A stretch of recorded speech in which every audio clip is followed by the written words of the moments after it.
শেষ তাৰিখ মলয় ৰাজ। আই, দুখ নকৰিবি।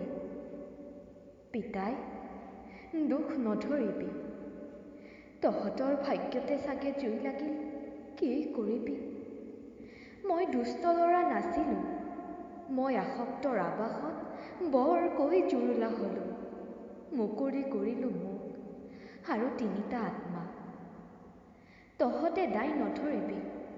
এটা পিশাচৰ হাতোৰাত লাগি ৰলোঁ। নাভাবিলোঁ তহঁতৰ কথা। নকৰিবি আই বেথা। আই, আমাৰ বাবে আছিলি তই সুখৰ ঠাই। এতিয়া ক'ত যাম? কোনে শিকাব ইতিহাস? কোনে দিছিল লাই? মোৰ আই, মোৰ পিতাই, দুখবোৰ পাহৰিবি অতীতৰ ছবিখনকে চাই। আঁতৰি আহিল তোৰ চেনেহৰ পোতাই।